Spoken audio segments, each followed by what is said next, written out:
ایک اور سوال ہے سر، یہ جیسے عبد القادر جیلانی، ان کو غوث اعظم بھی کہتے ہیں، یہ بریلوی مکتب فکر کے جو لوگ ہوتے ہیں وہ کہتے ہیں کہ یہ حضور کے بلڈ لائن میں سے ہیں، اور اس کے بہت سارے وہ پروف بھی دیتے ہیں الگ الگ کتابوں سے. میں نے پروف تو ابھی تک نہیں دیکھا ہے سر.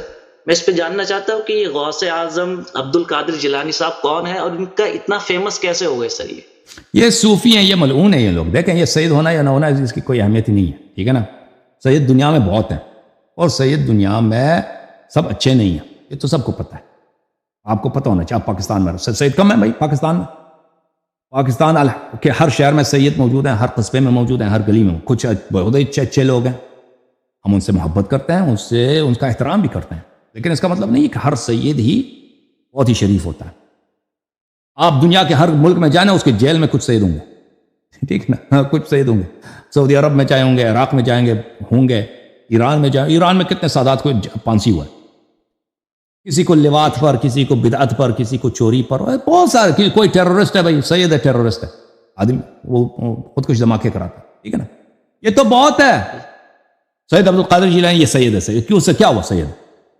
کوئی نبی صلی اللہ علیہ وسلم اگر وہ بھی سیادت بھی مشکوک ہے نا بھائی، کس کی سیادت صحیح ہے کس کی نہیں ہے وہ بھی تو اللہ جانتا ہے بھائی، ٹھیک ہے نا. یہ تو اس طرح نہیں ہے کہ اس کے نسل جو ہے دو پشتوں کے ساتھ جا کے ملتا ہے. اس لیے تو کئی نسلوں کے بعد اس کا ادعا ہے، اس کا جو شجرہ نامہ ہے 10-15 پشت کے بعد ہے نا، تو اس میں ہیرا پھیری بھی تو بہت ہوتا ہے نا. تو عرض یہ ہے تو یہ کوئی معیار ہے ہی نہیں ہے کہ یہ بھائی اس کی شجرہ نسب دیکھو.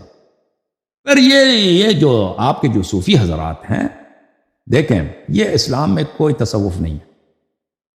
تصوف سے کیا مراد ہے؟ تصوف یہ ہے کہ بھئی آپ کا ایک پیر ہوگا، اس کے پاس کچھ ایسی باتیں جو دوسروں کو نہیں پتا، وہ صرف وہ آپ کو بتا دے گا. وہ آپ اس کی مریدی کریں ہو تو وہ اعمال آپ کو بتا دے گا کہ ریاضت یہ کریں، وہ کریں، فلان کریں، فلان، پھر آپ کو درجات مل جائیں گے. یہ پیغمبر صلی اللہ علیہ وسلم کے تعلیمات میں نہیں ہے، اہل بیت علیہ السلام کے تعلیمات میں یہ نہیں، بلکہ انہوں نے منع کیا اس یہ سفر ہے. یہ کس کے تعلیمات میں ہے؟ یہ یہود و نصارہ کے ہاں. اسلام سے پہلے یہودیوں کے ہاں اور نصارہ کے ہاں راہب ہوتے تھے. وہ ان کا کام ہی یہی تھا. وہ مثلا ان کے پاس علوم غریبہ ہوتے تھے، جادو وغیرہ کو، جنات وغیرہ سے. وہ ابھی یہودیوں کا بالکل تصوف بالکل کاپی ہے دو چیزوں کی. یہودیوں کے پاس ایک علم ہے، اس کو قبالہ بولتے ہیں. قبالہ وہ بہت پاپولر ہے دنیا میں. دنیا میں آپ کے جتنے بڑے بڑے پیسے والے سیلیبریٹیز ہیں نا، وہ اس میں سے بہت سارے قبالہ کے پیروکار ہیں، کیونکہ اس میں ایسے کام ہوتے ہیں، عجیب غریب کام کرتے ہیں. وہ کرتب دکھاتے ہیں، کرتب نہیں واقعاً وہ مثلا ان کے ہوتے ہیں کوئی خارق عادہ کچھ کرتے ہیں نا، وہ جنات وغیرہ سے، وہ ان کے تلسم ہوتے ہیں، تلسمات کی وجہ سے ایسے پڑھتے ہیں ایسی چیزیں، اس کی وجہ سے بہت سارے کام ہو جاتے ہیں. تو یہ کرتب دکھا کے ہاں، تو یہ امیر لوگ، ہاں سن لینا ابھی، وہ امیر لوگوں کو کیا کرتے ہیں؟ امیر لوگوں کو یہ کرتب دکھا کے اس کو پسان لیتے ہیں، پھر پیسے بھی نکالتے ہیں. اور وہ قبالہ جو ہے وہ دنیا میں بہت ہی وہ یہودیوں کا تصوف ہے. اور اس طرح عیسائیوں کے ہاں اصلی تصوف تو ان کے ہاں ہے. اصل میں اسلام میں تو نہیں تھا یہ. پیغمبر صلی اللہ علیہ وسلم کے زمانے میں کیا پیری مریدی تھی؟ وہی شریعت ہے نا، وہ سب کے لیے، وہ سب کے لیے. ایسا تو نہیں کہ پیر صاحب کے پاس کوئی ایسی باتیں ہیں جو دوسروں کے پاس نہیں.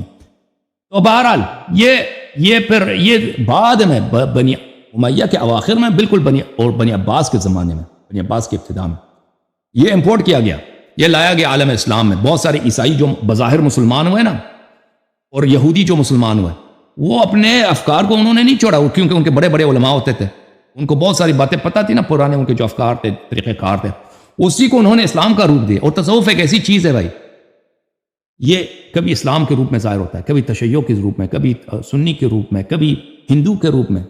اب آپ کے جو صوفی حضرات ہیں، یہ دیکھیں، ان کو ہندو ان کو بہت پسند کرتے ہیں. صوفی جو ہستیاں ہیں نا بڑے بڑے، ہندو ان کو پسند کرتے ہیں، کیونکہ یہ ایسنس میں ایک ہی چیز ہے. ایسنس میں یہ ہندوازم اور تصوف ہے، اس میں فرق ہی نہیں، صرف لبادہ اسلام کا ہے. وہ کسی بھی، اور تصوف کے اکابر کے کتب میں نے پڑھا کہ سب دین صحیح ہے، سب دین صحیح ہے. تم چاہے اللہ جانتا ہے، میں نے خمینی صاحب کے کتب میں وغیرہ یہ واضح لکھتے ہیں کہ تم چاہے بدھ کے سامنے سجدہ کرو یا مسجد میں جاؤ، ایک ہی اللہ کے سامنے سے ایک ہی ہے. مسجد اور بت خانہ ایک ہی ہے. یہ ظاہر، یہ کہتے ہیں یہ ظاہر ہی ایسا ہی ہے. یہ شریعت ان کے لیے ایک کیا ہے، ایک اس کو ظاہر بولتے ہیں. یہ ایک لبادہ ہے جو اس کو کبھی آپ نکال بھی سکتے ہیں، کسی اور شریعت میں بھی جا سکتے. اصل چیز تو اور چیز ہے نا، اور چیز کو مانتے ہیں، حقیقت وہ اس کو حقیقت بولتے ہیں. تو تصوف میرے بھائی عرض یہ ہے کہ یہ تصوف امپورٹ کیا گیا، اور یہ اہل بیت علیہ پیغمبر کے زمانے میں صلی اللہ علیہ وسلم کے زمانے میں یہ نہیں تھا، لذا ان کے احادیث میں آپ کو نہیں ملے گا کہ انہوں نے صوفیوں کو لعنت کی ہو یا مسلمانوں کو منع کیا ہو، لیکن ائمہ اطہار علیہ السلام کے زمانے میں یہ آ چکا تھا اور بڑے بڑے صوفی ہوتے تھے، تو انہوں نے اپنی شیعوں کو بہت سختی سے منع فرمایا کہ ان کے پاس نہ جاؤ۔ تو یہ عبد القادر جیلانی اور جیسے لوگ بہت زیادہ ہیں اور ان سے کرامات منسوب کرتے ہیں وغیرہ وغیرہ، تو ان کا یہ جو چیز ہے نا، تو میں نہیں کہتا کسی کے پاس کرامت نہیں ہوتا، اگر کوئی انسان دیکھے، لیکن یہ تصوف سے اس کا کوئی ربط ہی نہیں۔ جو بھی شخص اللہ کا خوف کرے، حلال بجا لائے، حرام سے دور رہے، واجبات بجا لائے، مستحبات پہ عمل کرے، ہو سکتا ہے کہ اس سے کرامت، وہ اللہ کا قریب بن جاتا ہے۔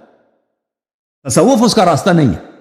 کوئی صوفی اس کا تصوف اور چیز ہے بھائی، اللہ جانتا ہے کہ ان کی یہ جو صوفی ہے نا، یہ آپ ان کے پاس 40، میں نے ان کتابیں بڑی پڑھی ہیں، ان کے دو طریقہ کار، ایک ان کے اندر کی باتیں وہ جو کسی کو نہیں بتاتے، جو بڑے بڑے صوفی پیر ہوتے ہیں نا، ان کے اندر کی باتیں وہ کسی کو نہیں بتاتے، اور ایک ظاہر ہوتا ہے جو اپنے مریدوں کے لیے ہوتا ہے۔ آپ ان کے 50 سال ان کی مریدی کریں، وہ آپ کو سچ بات نہیں بتائیں گے حقیقت کیا ہے، وہ آپ کو اسی طرح لٹکاتے رہیں گے، آپ سے کام اپنا نکالتے رہیں گے، آپ سے وہی جو ان کا نوکری کروانا ہوتا ہے نہیں بتائیں گے، لیکن وہ بعض جگہوں پہ وہ لکھتے ہیں کہ ان کی حقیقت کیا ہے۔ تو یہ ان کے بزرگوں کی کتب میں ان کے کفریات بہت زیادہ ہیں، ان کا بالکل شریعت وغیرہ پہ کوئی یقین ہی نہیں ہے۔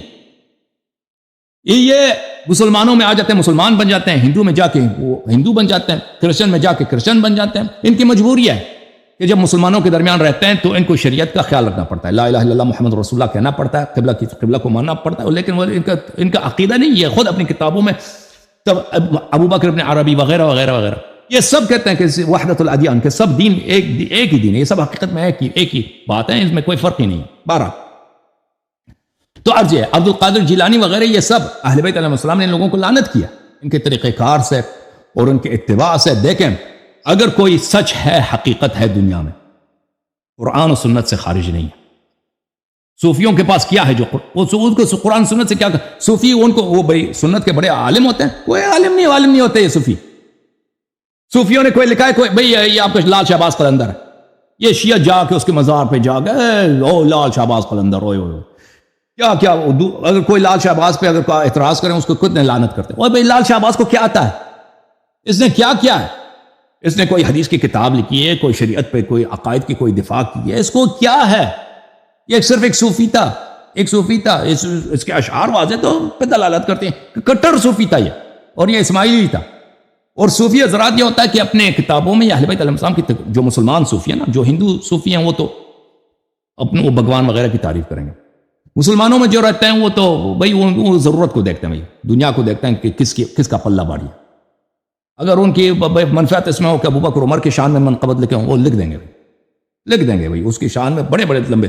اور اگر ان کو یہ پڑ جائے کہ بھائی یہاں پہ شیعہ زیادہ ہیں تو وہ اہل بیت علیہ السلام کی منقبت میں کچھ اشعار لکھیں گے۔ تو یہ محبت کا اظہار جو ہوتا ہے یہ تشیع کی دلیل نہیں ہوتی، ہدایت کی دلیل۔ ہدایت کا معیار صرف کیا ہے؟ کتاب سنت حدیث ہے، کتاب سنت حدیث اس کی اتباع کریں۔ عبد القادر جیلانی کا اس میں کوئی رول ہی نہیں ہے بھائی، وہ بلا وجہ ایسے ہی، ٹھیک ہے نا، صوفیوں کے پیروں میں سے ایک پیر ہے، ختم۔